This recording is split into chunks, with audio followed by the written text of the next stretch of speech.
It's time for the Kim Hammer Show, where you'll learn how your state government affects you, your family, and community. Here's Kim Hammer.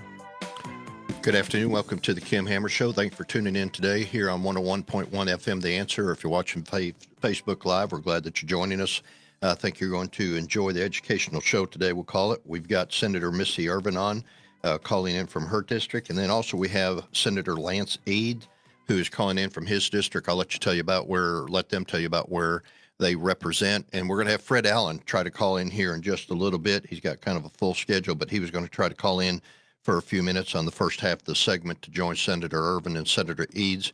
And then in the second half, we've got Representative Joe Jett, who is the chair of Revenue and Taxation in the House. And we're going to talk about all the tax bills that are out there as far as reduction to taxes, and also about some changes that are being proposed for how businesses can appeal their tax decision that is rendered upon them by DFA. So we're going to talk about that in the second half of the hour. And again, thank you for joining on the Kim Hammer Show. You can always go up to the website, which is www.thekimhammershow.com, and get most current information, relevant information, important information. Just make your life a little better, make you a little bit more informed. And also, if you are interested in advertising on the show, you can go up to that website as well, and there's a box where you can check that you're interested. We'll be glad to reach out to you. That, again, is the KimHammershow.com. All right, right now we've got joining us online Senator Missy Irvin and Senator Lance Eads. Senators, thank you all for joining me here today on the Kim Hammer Show. Thank you for having us. Really glad to be able to be on here with my buddy over there in Northwest Arkansas. Hey, Lance. Hey, thanks for having us, Kim. We appreciate it. You're very welcome. Missy, I've had you on before, but quickly again, for somebody that maybe didn't hear, what's the area that you represent as a senator?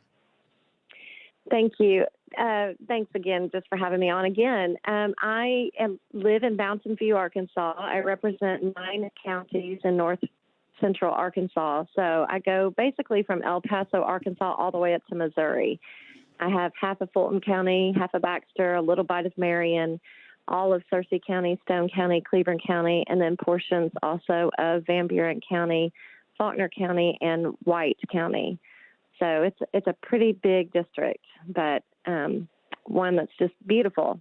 There's a big lake in the middle of it, Gooseberry Lake, and lots of rivers. So it's a really beautiful, the Ozark National Forest and Lancer Springs Caverns and the Fillmore Creek and the White River and the Red River, and also parts of Lake Norfolk up in Jordan and Baxter County and Fulton County. So beautiful area of the state. Definitely is. Lance, how about your area up there in Northwest? What do you represent? I represent District 7. I actually live in Springdale, and I have all of Springdale that's at least the Washington County part, and also some of the eastern part of Fayetteville, small cities of Johnson and Elkins. So everything that I have is all totally different than Senator Irvin. I'm all within one county. It is a little bit of a challenge depending on what part of the state you go to. And redistricting is going to change the landscape a little bit too. We'll see some districts shrink and some get added to. So it's going to be interesting once we ever get the numbers from the federal government. That's an ongoing battle within itself that's kind of frustrating all of us that are dealing with redistricting. Now, Lance, you are our president of the chamber up there. Is that correct? I'm a vice president. Vice president. Okay. Which chamber? I've been working there for about 10 years. Okay. And which chamber is it up there?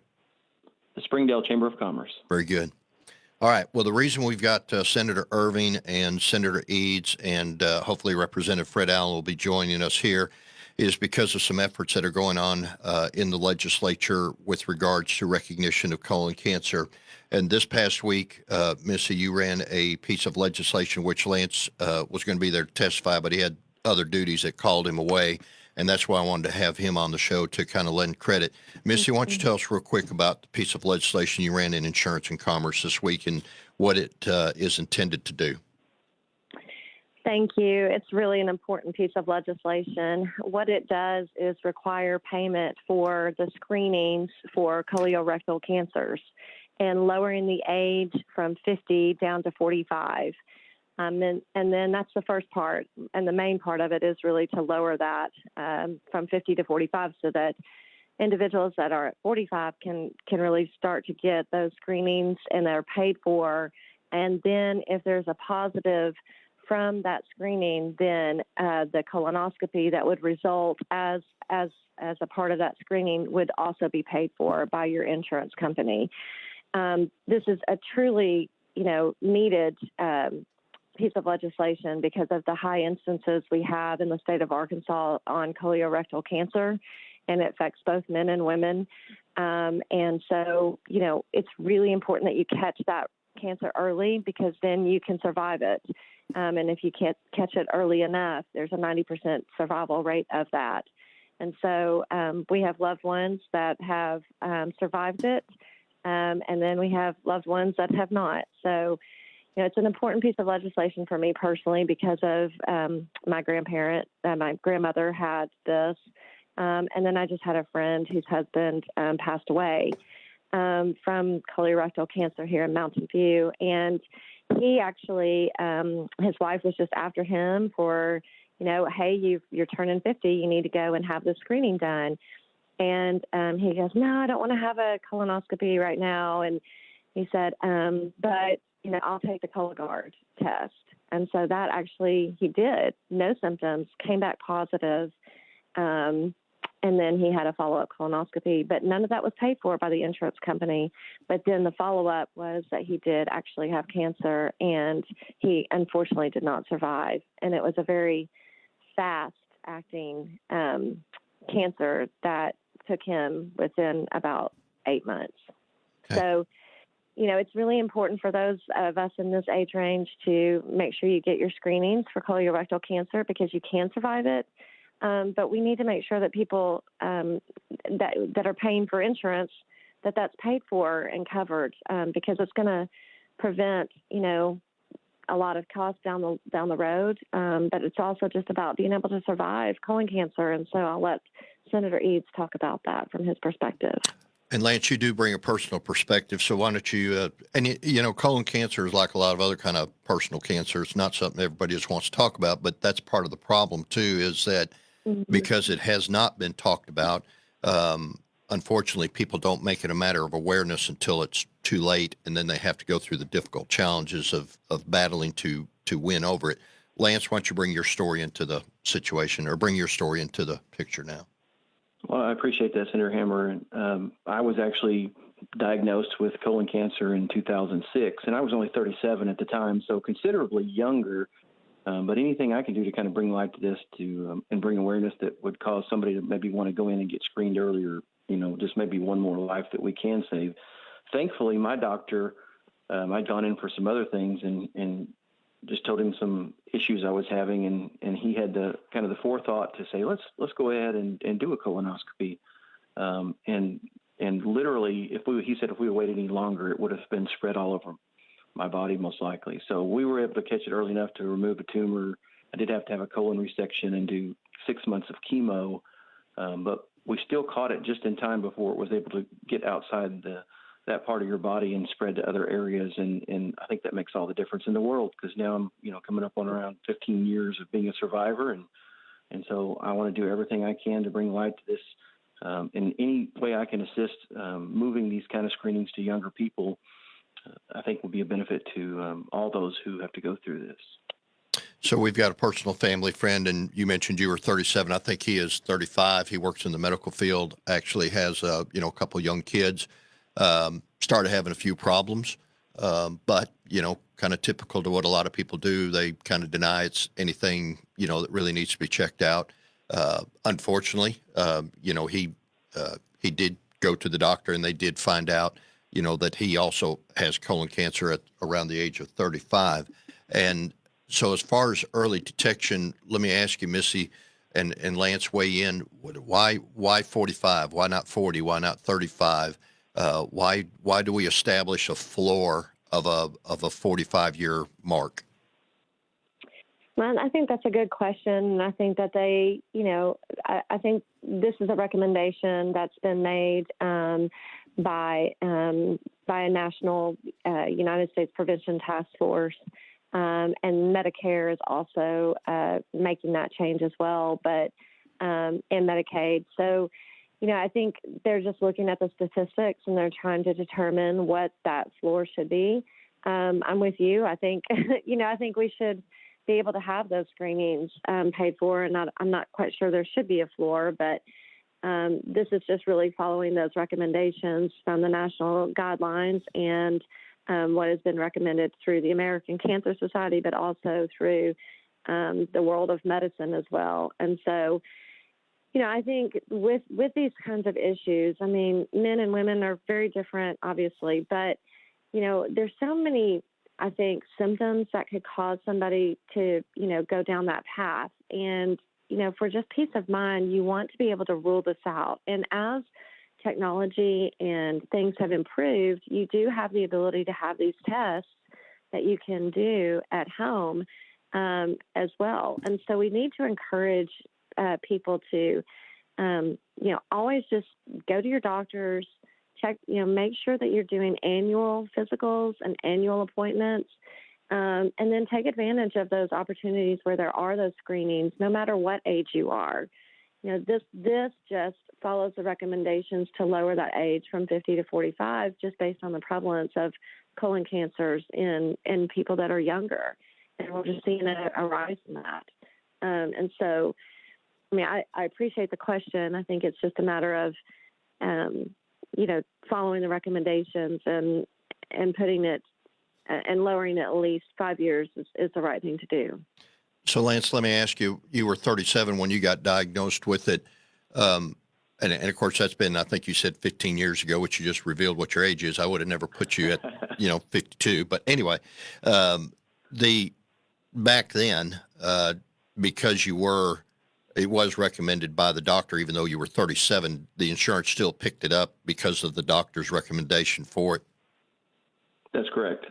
And I'm kind of an outlier possibly at that period in time, but I think Missy's right. And I think as we have more studies and data come out, that maybe we'll be less of an outlier in your 30s. So you'll start to see more push to continue to hopefully drive that number further down. And, it was something that wasn't on my mind at all at the time. And if it wasn't just kind of one of those God things, if I didn't have another issue that I had gone to the doctor for that was totally unrelated, that had been bothering me for a period of time, then I finally said, okay, this is getting too uncomfortable.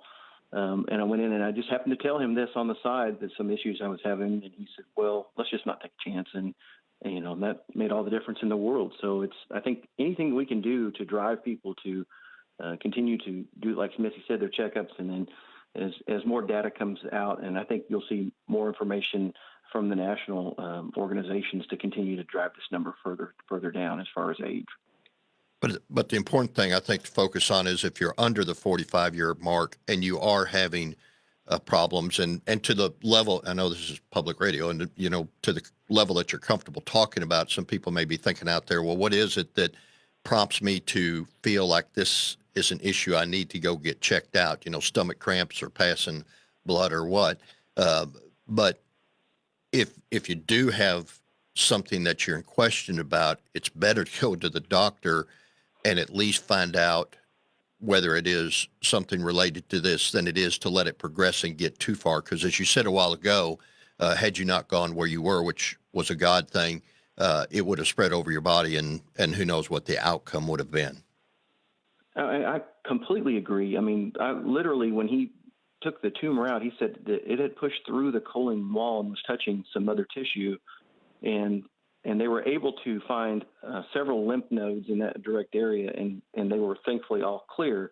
But, he said we were this close, since it had already gone through the colon wall, to touching other tissue, to it getting in your lymphatic system. And then, and that means it's going to quickly spread throughout your body. So, again, any kind of issues that somebody's having, whether it be unusual stomach problems or they are passing blood, which is definitely a significant sign, go to the doctor immediately. Don't take a chance on waiting too long. And then you find out, you find out you have cancer in another area, and you think that's what's the original cause, and find out that it originated as colon cancer and just spread to something else. And then by then it's a lot bigger challenge to try to tackle. Let me ask you, Lance, were you afraid to go to the doctor because of what you might hear? And I know you said you went for other unrelated issues, but I know sometimes talking to people, they almost believe that there is a problem and they're afraid to go because they know that if it is cancer, then everything that comes behind it. Honestly, I had kind of pushed that thought out of my mind to the point that I thought it was something very simple. But I'm just thankful that I went ahead and shared that with my doctor. And because, I mean, you just never know. It could be something very routine that's causing an issue that somebody might be having. But man, I would rather take care of that on the something a lot easier to manage from a doctor's perspective than to have to go through all the things that I did. But I'm glad I did at that point in time. So, and then once you get that, even if you do get that message from the doctor that you have cancer, and then I think the most difficult challenge I went through was that kind of unknown of what it might be or anything, because then once you have that something that's known to you, then you can develop a strategy to kind of attack it. And I think you can wrap your mind around that a lot easier. Missy, you started to say something a second ago. No, I just, like I said, I mean, last year we had a friend, and in January is when, his wife said, hey, you should probably get a screening. And so they did the Cologuard test at home. It came back positive. Then that led to a colonoscopy, and then they found cancer, and it unfortunately had already spread. And then he died, I think, in August last year. And so, and that was from January to August. And so, and he never went to the doctor. He took the test at home. And I'm not sure if he had the symptoms or if his wife just said, hey, we should probably do this because, we're at that age. And I think he's in mid-50s, a little bit older than us. But, and so, it was just kind of an amazing, shocking thing that my friend and her husband, John Griswold, here in Mountain View, and, went through. And so, I think your question is a good one, though, Kim, because a lot of people do avoid that because they don't want to hear what might be on the other side of that. But I just tell people, I had a friend in college who went to a doctor because of things that she was experiencing. And she went actually to try to talk to the doctor, and she ended up having cervical cancer. And, and she was 23 years old. I know of another young girl here that had colon cancer in her early 20s. And, again, just had blood in her stool, severe cramping. They did a colonoscopy and she didn't survive, and that she was in the mid-20s. And so, people need to understand, to pay attention to their bodies, to go see their doctors. Men can go to, urologists and to family practice doctors and whomever, but I think it's important just to listen to your body, pay attention to it, making sure that you have good fiber in your diet, because there could be a variety of reasons why you're portraying these symptoms, from stomach ulcers to Crohn's disease to just not having enough fiber in your body, in your diet. But it's always best just to get checked out and to go ahead and get that screening done. And I'm so glad that we're moving the age to 45. I hope it'll pass in the House. I think it will. I'm just really proud of Lance for being a survivor and telling his story, because it's important for us to talk about these things and to let people know, you value. And I love that Lance said it was a God thing, because it was a God thing. And so, if we can help save another person's life by doing this, and that's what it's all about. So just proud to be able to work with Lance on this. And then also Fred Allen, who's also a cancer survivor of this in the House of Representatives. So I just appreciate Lance being brave and telling his story, because it's going to help others come forward, and it's going to help others go to the doctor and hopefully save their lives too. Let me ask you, in the time we got left, you mentioned the tests that you can take at home. Would you call it Cologuard? Would you call it? Cologuard is one of them. There are others. And so the language that we have in the bill really covers all of the different kinds of tests that are out there, and then that would be developed or that are going to be developed. So it's, it covers present and perhaps in the future too. So there are some tests that are coming onto the market where you can actually take them at home. And so I was sitting in the committee, so I had the privilege to listen to all the discussion. I didn't hear the insurance companies pushing back on this. it almost seemed as though they might be supportive of it, which is kind of unusual for insurance companies. So is it a matter of them just recognizing that it's better to drop it down to 45 and go ahead and capture that extra 5 years? So because the early detection means early treatment, which means less prolonged treatment, less long, expensive treatment. Was that kind of the attitude of the insurance companies? Because I don't know what personal dialogue you had with them, but was that their reaction, or what was their take on it? Yes. I mean, yes, it was. And I think, we're not trying to name any specific, I say Cologuard because that's the one that I'm familiar with, but I'm not trying to, there's no specific one that we're trying to put in the legislation, but that it would cover all of those screening tests and diagnostic exams, because that is going to be cheaper. And if it comes back negative and, the doctor can look at other types of lab results, blood tests and titers and things like that, you may not have to have the colonoscopy. It could be something other than that. So that's obviously the cheaper route to go. But I think absolutely. The insurance companies have been great to work with. They have been supportive of this, and they realize that it has now become a national recommendation to lower the age from 50 to 45.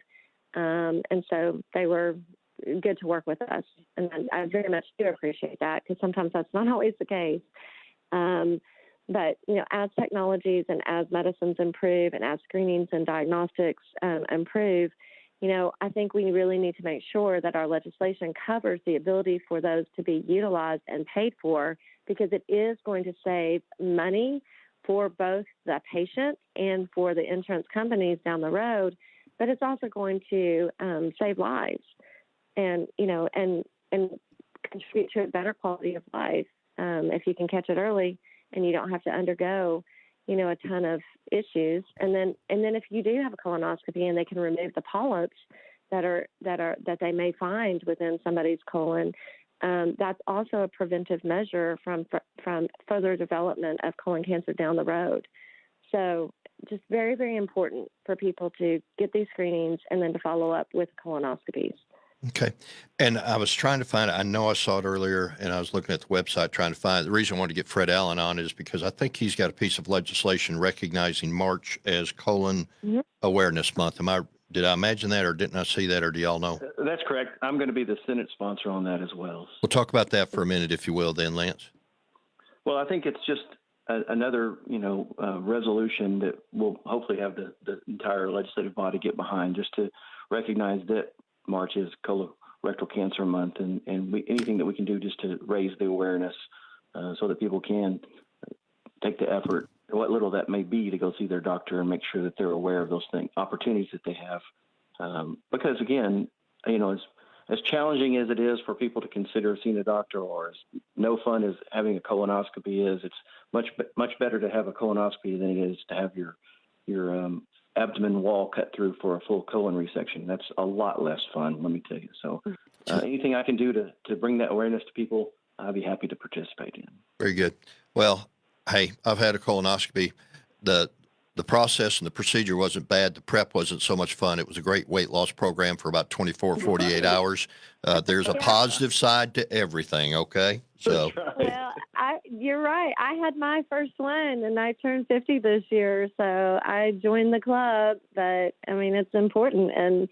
But I've had issues myself, for a long time, the stomach issues, because I'm just not a good eater. I'm really not good at making sure I have enough fiber in my system. And so, anyway, so I joined the club too. And so it's so important for both men and women. So lowering it to 45 is going to be really, really critical and important. So thanks for having us on, Kim. Hey, thank you all for joining, and maybe, Lance, that can be your theme. Join the club, and we'll all get a button that have done it. So, all right, Lance, I love it. All right, Lance, you got anything you want to say in parting? I don't know. I just wanted, everybody out there to, if they have any issues at all, don't hesitate to go to your doctor, because it's so much easier to catch it on the front end. So there's the voice of experience from Lance Eads, Northwest Arkansas. Lance, thanks for being with us. That's Senator Lance Eads from Northwest Arkansas, and then Senator Missy Irvin from North Central Arkansas.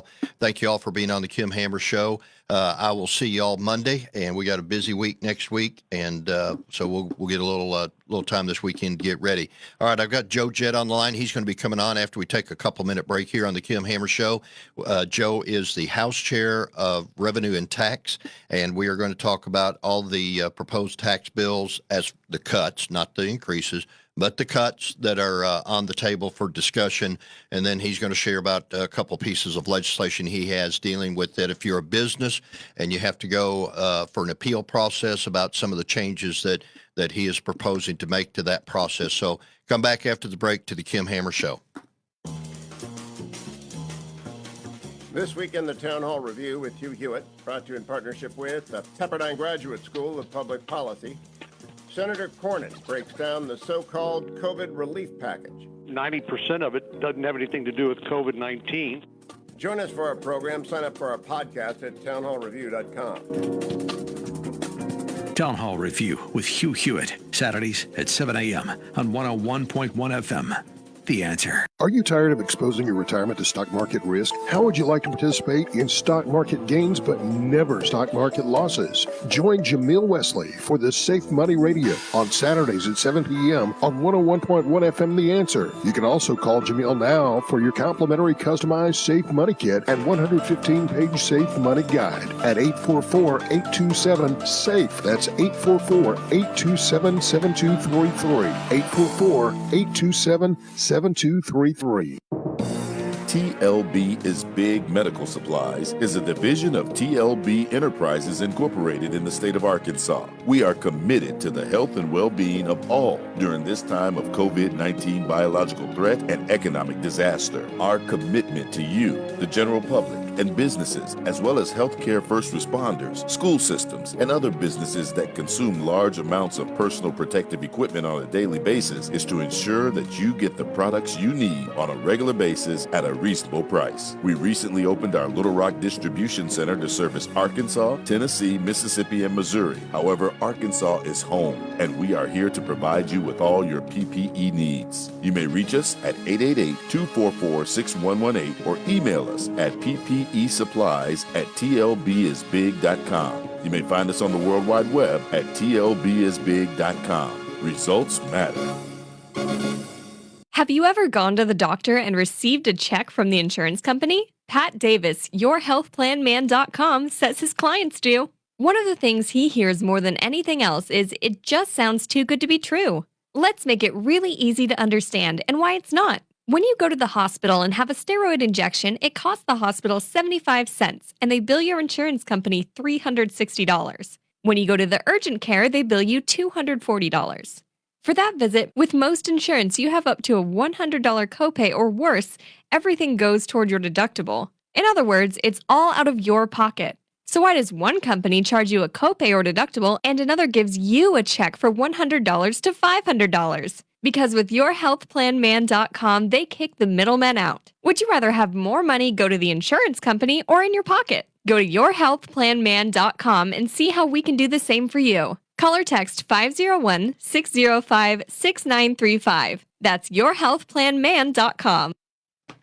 Welcome back to the Kim Hammer Show. The first half hour, you heard Senator Missy Irvin and Senator Lance Eads, and Fred Allen, Representative Fred Allen, was going to try to join us, but I know he was picking up some people coming in from out of town, so he was a little crunched for time. But all of it talking about Colon Cancer Awareness Month and legislation that is being dealt with this past week, be dealt with next week. So just make sure that you tell individuals that your family and your loved ones that if they are showing signs and symptoms, it's better to go to the doctor and know than for it to be too late and you wish you would have known earlier. All right, now we've got State Representative Joe Jett on the line.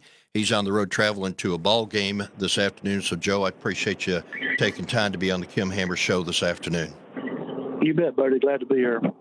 Hey, first of all, tell people geographically what area do you represent and give us some geographical locations so people have an idea. Okay, yes. I represent all of Clay County. I have most of Greene County, except the city limits of Paragould, and probably about 25% of Randolph County, the eastern side of Randolph County, and it's very far northeast corner of Arkansas, north of Jonesboro, up along the state line, Missouri, Arkansas-Missouri state line. Okay, very good. You're up in farmland up there. Yeah, I mean, my family, we farm for, I'm sort of semi-retired farmer. My son's farm now, and been at it for about 30, so dating myself, but been at it about 38 years now. So my wife and I, we had a trucking company and a flight charter service business, but our bread and butter through the years have been farming. Very good. You talk about Paragould. If I remember right, up there north of Paragould, there's a little hole-in-the-wall place up there. I think a lot of bikers like it. A little bit of a truck stop called the Iron Horse, if I remember right. Great barbecue up there, great place to eat up there, just a little north of Paragould. Absolutely. I mean, you don't get looking like me, but not having good eating places around where you live. You know, so, yeah, well, I'm all about eating. Yeah, we're not going to go there. Hey, you kind of got a reputation around the Capitol being a guy that's right in the middle of all the discussion about the tax proposals, the cuts, and just all the legislation surrounding that. First of all, when we were talking earlier this week, you'd mentioned about the number of bills that are out there that are proposed tax cuts. What's the total number that we're up to as far as the number of bills? You know, I've chaired Revenue and Tax on the House side for the last 4 sessions now, and vice chaired 1, so I've been in the office for five terms now. But typically we average around $1 billion a session of tax cuts, tax credits, tax deductions of some type, and obviously this session does not disappoint. We're right around that number as well. I think my committee, I have got out or holding around 70-some bills right now. Well, and you can't give everything to everybody, and and of course, as conservatives, we want to trim it down as tight as we can. We want to, try to get the government to run as lean as it can. One of the ways you do that is tax cuts, by keeping the pressure as far as the amount of money that's out there to actually do things. Just on a personal level, with over $1 billion or right at $1 billion proposed tax cuts, what's the balancing act as far as the discussion in the committee about how you go about picking the winners and losers, sort of say? Yeah, it's really hard because everybody thinks that their proposal's the best, and obviously, the state operates on a $22 billion budget. We take in 5.8, 5.9 and change through income tax, corporate tax, special use tax, franchise tax, and others. And so that's the 5.9 goes into our RSA, and the outstanding part of it is matching grant money back from the federal government. So when you start cutting taxes, and I think, Kim, you've been down there a few years longer than I have, but since I've been down there, I've been part of cutting close to $800 million worth of taxes over the years. Now people argue that's probably not enough, but, it's all about a balancing act. One thing I am proud of, the state of Arkansas, we do balance our budget every year. We walk away with, we have no deficit spending. Obviously, we cannot, print money like the federal government, but also, a lot of states, they will deficit spend. But we will not through the RSA mechanism. We when we walk away, we're going to have a balanced budget, and I'm certainly proud of that fact. But right now, we're dealing with the pandemic. We got a lot of outside money, stimulus money floating around in the economy right now. And it's sort of like the ring around the rosy. You want to do your tax cuts in a responsible manner. Back in 2011, 2013, Louisiana and Kansas, with Bobby Jindal and Sam Brownback, they went in and just cut a tremendous amount of taxes with thinking there's going to be no repercussions. And then they had to come back in the sessions later to have to raise tax. And obviously we do not, as conservatives, last thing in the world I want to do is raise a tax. And so I'd rather cut a tax in a responsible manner and keep trimming away till we get to where the sweet spot is. Everything in life's about having a balanced approach. I don't care, as a farmer, the plant's got to be balanced. The, pH, soil's got to be balanced, and it's just no different in human life or in taxes, if you will. That makes sense. But so it's a balancing act of just trying to figure out, what we can afford to spend with the federal government, with the CARES Act money coming into the economy, because sooner or later it's going to be like ring around the rosy. When the music stops, when everybody starts trying to find a chair, the state of Arkansas, we want to find a place to sit, and not having the chair swept out underneath us, if you will. So it's just all a balancing act, and this session is no different. It might be unique in the fact that we are in a pandemic. a lot of this federal stimulus money is floating around in the economy, but so it's they're all the same, but they're all unique as well. When you talk about the CARES Act money, one of the discussions I remember hearing, among the Capitol Hall is it can almost be, and I think that's what you're talking about. It's almost like a false indicator that with the surge of money into the, into the economy, that it can also create what will come later as far as when that money is not in the economy, if the business sector doesn't pick back up and get equal to that. Is that part of what you're talking about as far as a gap that may come, 1 to 2 years down the road that we've gotten dependent upon that and then it goes away? Absolutely. It's like running into a brick wall. When it stops, it's going to stop. When it just completely goes away, and I just want to say one other thing about the taxes. I think most people in Arkansas would be amazed or maybe appalled that there's 1.5 million tax filers in the state of Arkansas, and 703,000 of those filers file in the bottom table. And the top bracket in the bottom table, without getting too far down into the weeds, is $22,900. So what I'm really saying is 48% of the taxpayers in the state of Arkansas makes less than $22,900. And it's incumbent of us to cut taxes, to give those folks a break, to give those middle income earners a break. But also, like you just said, once this outside money stops flowing, and it will, and we got a tremendous amount of money flowing through the economy right now, and will be flowing through the economy. But once it stops, and it will, we don't want to do more damage by going out and cutting just too much as opposed to a measured amount. And like I said, in the last 4 sessions since I've been chair of Revenue and Tax, I've been part of cutting over $700 million worth, pushing $800 million worth of taxes. So I'm all about tax cuts, but I want to do it in a responsible manner, and I don't want to do, what Louisiana did back in 2011 when they cut too much, and to the point where they talking about cutting LSU. I'm good, thank you. Had to sitting on a side road and the state trooper pulled up beside me checking on me, so I appreciate that. You got that state tag on? I had it, that state tag on the back of my truck, and he wanted to know if I had problems. So but I appreciate that. I tell you, we got our troopers and Colonel Bill Bryant and those folks do a tremendous job out on the state of Arkansas. And that goes with the cutting taxes. We don't want to do anything to cut so much where we have to take away from resources from folks like, the state troopers and, the state of Arkansas. The part of the discussion, and we'll get off this in just a second, but with the CARES Act money, we had wave 1. Now we're about to get wave 2. And I think I saw Arkansas is on the line to get about $1.7 billion. I may be off. I just caught that number quickly. Money that's going to be coming in the state. So the long-term impact is going to be, beyond the next, we'll probably get past the next fiscal session, but we'll take it up in the next general session.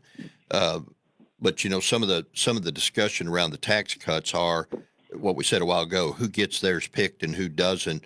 And I'm just curious about your personal philosophy or the philosophy of the committee when it comes to isolated cases, because when I look through the bills, I see some particular tax bills or tax cuts that are kind of targeted to a particular industry or entity, but then I see some that are more of a statewide impact.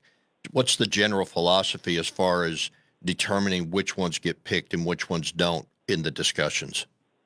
Well, it's kind of really all over the place. It's like mine. I've had several out there. Actually, I'm talking about doing away with the whole bottom table for $80 million. We can completely do away with the bottom table, so that way anybody making under $22,900 no longer pay taxes. That's half the state of the taxpayers of Arkansas would no longer pay an income tax. As Republicans, we're all about doing away with taxes for everybody, and that's low-hanging fruit. But that being said, I'm also realistic. As long as we're doing something responsible, I'm good. But how I gauge it is, I will gauge it based on the mood of the membership. I'm like I'm up and down the hallways, and I've got a lot of people talking to me. I'm in and out of the governor's office, constantly meeting with the Speaker of the House and the President of the Senate. We typically visit at least once a day, and sometimes multiple times a day. And like right now, I can all but guarantee that the car tag bill will come in some form or fashion. Now, the one thing that we do have hanging overhead right now under this new CARES Act money, and you're right on the amount of money, is 1.7, 1.8 coming to the state, but there's another billion coming to education and other cities and everything else. So we got over $2 billion coming into the state statewide. But they put a provision on that saying right now we have no guidance yet, and I'm trying to get my hands wrapped around the guidance from DFNA. But there's all indication the federal government are saying that if we take the CARES Act money, then we cannot have a reduction in general revenue, using that money to offset general revenue. What they're really saying is we cannot cut. We take the money, we can't use that money to cut income taxes. The money's got to flow through the economy. And we're trying to get guidance on that. So obviously we don't want to do a 30, 40, 50 million or even $100 million tax cut only to find out that we're not going to pick up the $2.8 billion flowing back in the economy for broadband, for hospitals, for infrastructure, everything that entails. So right now, until we get guidance, and I met with Larry Walter, the director of DFA, last Thursday in my office, and they think they started working on this last Wednesday, I believe it was. We was in the speaker's office having a meeting with the president of the Senate and the speaker and then DFNA, and so we've asked for guidance ASAP on that, and he thinks that we should have some type of guidance by middle of next week on how we can proceed on what type of cuts and whatever. And right now we're holding close to $400-500 million of money that's over, out of forecast, over forecast. But now we also have $200 million that we started to fund to get to the rest of the year. The end of the year, fiscal year is June 30th. And so we still have to fund the government till then. In category D on our RSA, there's about $200 million worth of needs. So that $400 to $500 million is going to go down to $200 to $300 million, but still that's a significant amount of money sitting there. But also what we did was, and we've already passed this, we do the loan forgiveness on the PPP loans, and then we're going to let people take the expense, deduct the expense on that as well. And then also on the unemployment, people are shocked to find out that they're having to pay state tax on unemployment, so we're going to forgive that also. So there's $200 million worth of outstanding debt that's going to come out that was not forecasted in our budget. So our intentions are to take that extra $200 million that we'll have left over, put it back in restricted rainy day reserve fund, and hold that for a backstop in case the economy does go south on us by taking that by giving those loans on the PPP loans and letting people expense that off their income tax as well, and doing away with the income taxes on the unemployment. That's going to be a backstop. We're going to hold that in the bank. So when we met with the governor, he asked how this would play out, and I told him, I said, Governor, in my mind, it's going to play out that right now we're going to cut in those two programs. We'll cut $200 million worth of taxes for the people of Arkansas. We're going to put $200 million back in the bank. Our bond rating will go from a B plus to an A plus. And we did it in the pandemic, and to me, it's a win-win for the state of Arkansas. I think people, as I know, that they want to cut more taxes. I get it, but obviously cutting $200 million worth of taxes and putting $200 million in the bank in the same year during the pandemic, I think it's a win for the people of Arkansas, and that's how I approach it. Well, and that you're talking about the bond rating, that $200 million is going in the long-term reserve fund. Yes, and that what that will do, that will increase our bond rating from a B plus and A plus. So that way, on Amendment 84 project or Amendment 82 project, where when we have a bond project like the Big River Steel or whatever, big economic development project, where the state actually has to borrow money to fund some of these big economic development projects, that will make our interest rate be a lot cheaper. Right, and I think Jonathan Dismayne, Senator, was now he may not have been the only one, but when you talk long-term reserve, I think he kind of helped spearhead that, getting that started. And just for folks that may not know, that's just like a built-in savings account for the state that we can't get our hands on except for with some very high obstacles that we'd have to climb as legislators in order to get that money out of there, which I think there's a common agreement among all legislators that money is untouchable, needs to remain untouchable, so it'll keep that bond rating at the highest level possible, because that's what makes us, more competitive as a state.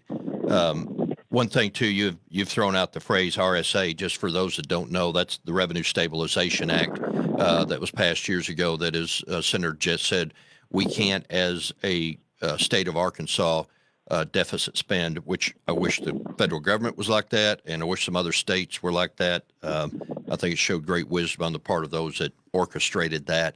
And it does create for some tense discussions when you're talking about, cutting taxes, subsequently cutting services. But it's a lot better to have those discussions when you're not in the hole than it is when you're in a financial stable position like we are.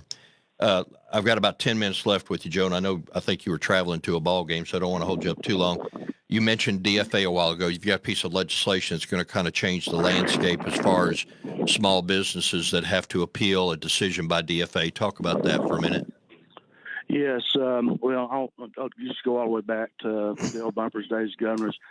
The state of Arkansas is kind of crazy. Like, for example, and let me back up on my first thought. People have been trying to pull this off, like what I have right now, since the old Bumpers days, but from what I'm told. But say, for example, you own a business, or as an individual, DFA comes in and audits you, and they say, okay, you owe an X amount of money. And as an individual or business, you say, well, no, I really don't. I dispute that. And so the appeal process is, you can say you have the right through the Arkansas Taxpayer Protection state statute, you have the right to appeal it. Well, when you appeal it right back to DFA. And DFA, the judge and jury that sits in DFA, they rely on the auditors of DFA to give them the information. So basically, when you get to appeal, you're appealing right back to the people who have actually fined you to begin with. And so for whatever reason, for all these years, people always wanted to have an outside independent group that you could, individuals or businesses could appeal. And for whatever reason, we could never put that together. So for the last 4 years, we have worked on, and you mentioned Jonathan Dismang a while ago. Senator Dismang and I work on a lot of bills together. If you notice, Kim, stuff coming through, if you see my name on it, you'll probably see his name, or vice versa. I got a tremendous amount of respect for Jonathan Dismang. But anyway, long story short, we got together and decided that we're going to try to actually fix this. So how this thing plays out, we're going to put an independent, it's a quasi administrative law court, if you will. It's not a court of law, but that's the closest way I can explain it.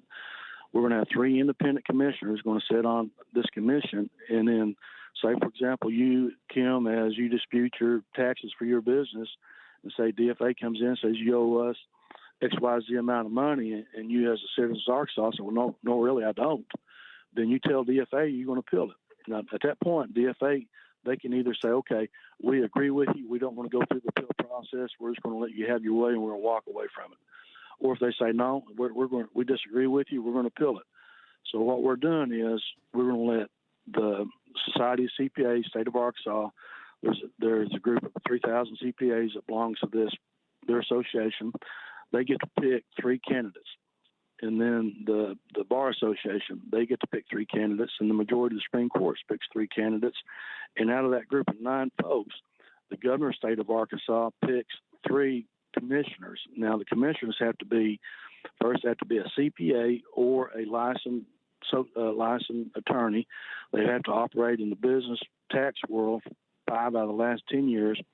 And the head commissioner actually has to be a licensed attorney and CPA. And I know they say the bar is set high for that, but I'm hearing it's close to 1,500 of those folks in the state of Arkansas actually holds that qualification. And we think we can actually get somebody that would be willing to sit on this commission. There'll be 7-year terms. And so what will happen is once the governor picks 3, and the reason why we have it set like that, we're trying to get as much politics out of this as possible. So like right now, the governor picks the head person at DFA, and under the old plan, that when it came out of the Senate last session, it was the governor had to pick the head commissioner. Well, obviously, you can't get politics out of everything, and the governor's got to be involved in this somehow to put this thing together, and somebody's got to be picked. So that's how come we come up with the idea of having the CPA Society, the Bar, and the Supreme Court pick the 9 folks, and the governor gets to pick 3 out of the 9 folks that sit on this commission for a 7-year term.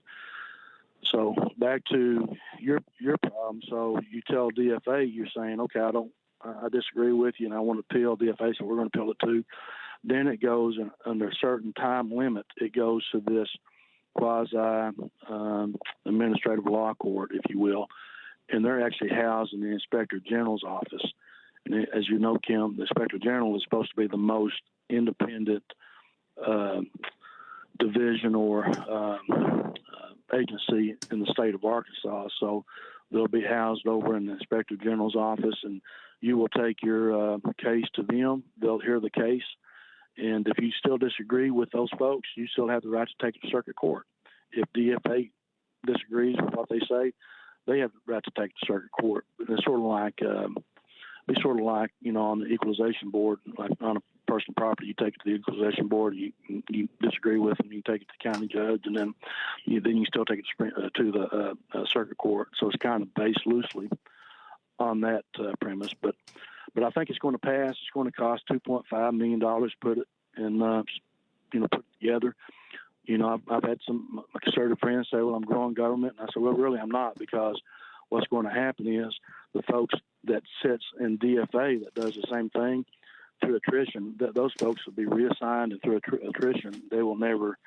Those posts."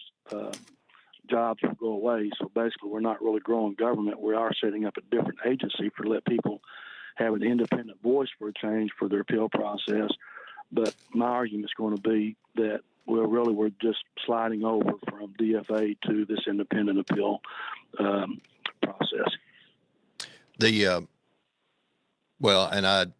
I figure there's no way to estimate how much the individual taxpayer may be able to save because of a different standard of how their case is reviewed. We might find that the taxpayer has a more favorable view going into the process by having this independent entity set up, which you'll just have to track that over time and see what how the statistics change, I guess, as far as determining the outcome. Or have you guys given any thought to that?